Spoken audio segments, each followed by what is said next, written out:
My name is Alan. The click of a key sliding into the lock at 3 in the morning should have eased my mind, a sign that my fiancée was finally home from where she said she'd been. Instead, it became the start of the worst night of my life. The night that ended our engagement just 4 months before the wedding we'd spent so long planning. Jennifer and I had been together for 3 years before I asked her to marry me. 3 years I believed were building towards something strong and permanent. We first crossed paths at a small coffee shop downtown, where she sat surrounded by stacks of papers to grade. Jennifer taught 4th grade at Lincoln Elementary. I joked about how neatly arranged her gradebook was, and that casual moment grew into a relationship I thought would last forever. Our time together felt like the foundation for a future that made sense. We shared the same values about family, work, and the kind of life we wanted to create. Jennifer was intelligent, kind-hearted, and her laugh, sharp and contagious, had a way of pulling me out of even the longest, hardest days. I worked as a project supervisor for a mid-sized construction company, mostly managing residential builds around the city. The long hours and unpredictable schedule had ruined more than one relationship in the past. But Jennifer seemed to understand in a way no one else ever had. She never complained when I worked late or had to leave for a weekend emergency. She packed me lunches, sent encouraging texts when jobs got messy, and always seemed genuinely curious about the challenges I faced at work. When I proposed on the 3rd anniversary of our first date, at that same coffee shop where we first met, her tearful yes felt like proof we were exactly where we were meant to be. We circled a spring date on the calendar, soon enough to avoid a dragged-out wait, but far enough away to plan properly. The months that followed felt like everything I had once imagined engagement would be.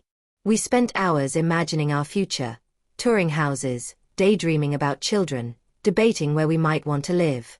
Jennifer attacked wedding planning with the same precision she used in her classroom. Spreadsheets, timelines, and detailed checklists that made everything run smoothly.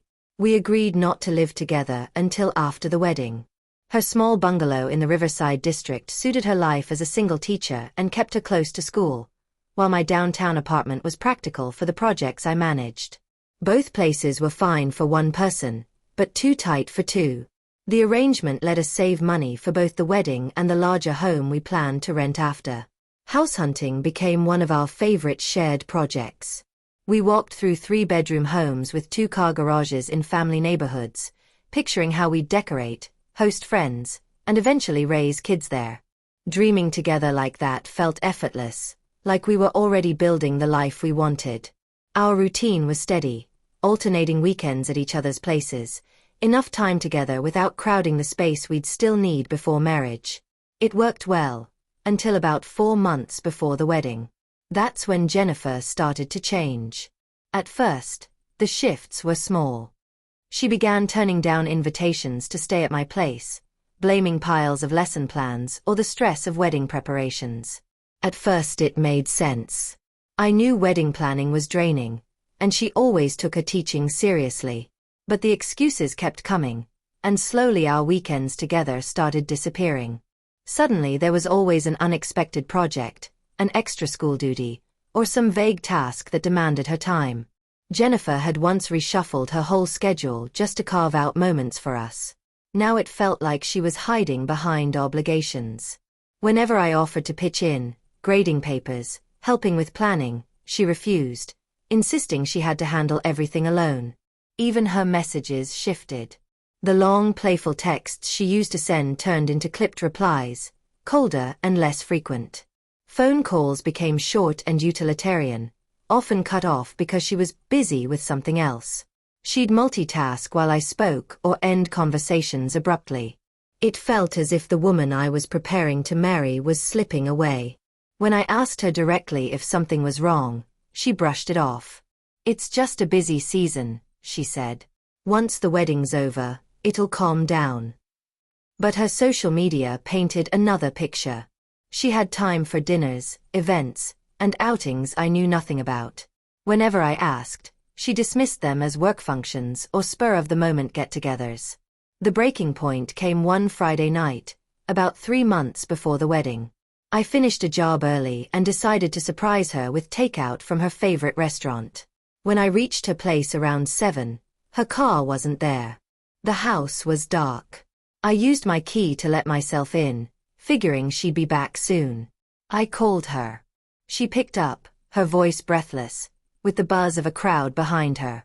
She said she'd rushed to Springfield because her aunt had been hospitalized. The explanation sounded convincing. Family emergencies happen. I told her I understood, wished her aunt well, and she thanked me. She said she wasn't sure when she'd return but would keep me updated. I didn't tell her I was sitting inside her house at that very moment. Something didn't sit right, but I tried to trust her. Instead of leaving, I ate the food alone at her kitchen table and decided to spend the night, waiting for updates that never came. By midnight, unease gnawed at me. By 3 a.m, doubt turned to certainty. The door lock clicked. Jennifer stepped inside. The instant her eyes met mine, her face drained of color, frozen in shock like she'd seen an apparition. Before I could open my mouth, a man's voice came from behind her. "Babe, who's that?" he asked casually. The truth crashed down on me. She hadn't been with family in Springfield. She'd been with him, someone close enough to call her babe. Jennifer stood there speechless, caught between us. She wore a tight, revealing dress I'd never seen before, clearly chosen for a night out. The betrayal was undeniable. This wasn't some accidental lapse. It was deliberate, calculated. Those months of excuses and cancelled plans had all been cover for her affair. I didn't wait for sunrise. I gathered my things. She reached for me, pleading, but I avoided her touch. As I stepped outside, I passed the man, bewildered, realizing too late what his presence revealed. I walked away knowing the wedding was over, and so was the future I thought we were building. In the days that followed, Jennifer blew up my phone with calls and texts, even showing up at my apartment and office. Her stories kept shifting. First, she said the man didn't matter, that it was just a friendship gone too far. Then she swore it would end if I gave her another chance. But the lies about her aunt, the months of distance, the intimacy I'd witnessed, none of it could be undone. She minimized everything, insisting marriage would fix it. I knew better. Calling off the wedding was brutal. Canceling the venue, informing guests, returning gifts, every step was another reminder of what we'd lost. Returning the engagement ring was the hardest. I had saved for months to buy it, and it had symbolized a promise that no longer existed. I traded it in for a watch instead, a private reminder that I had spared myself from marrying someone unworthy of trust. The emotional fallout lingered. Betrayal like that cuts deep. Therapy helped me process it, to see that her deception reflected her own flaws, not my shortcomings. Some people are simply good at hiding who they really are. The biggest lesson I carried forward was this: normal relationship struggles can be worked through. But dishonesty at the core, premeditated, consistent deceit, can't be fixed. If her secret life hadn't been exposed before the wedding, it would have destroyed the marriage sooner or later. Looking back, I'm strangely thankful the truth revealed itself when it did. The sound of that key turning at 3 a.m, what should have been comforting, became the moment everything changed. Painful as it was, it saved me from a disaster far greater. Jennifer wasn't the person I believed her to be. And though the realization broke me at the time, it also freed me from making the worst mistake of my life.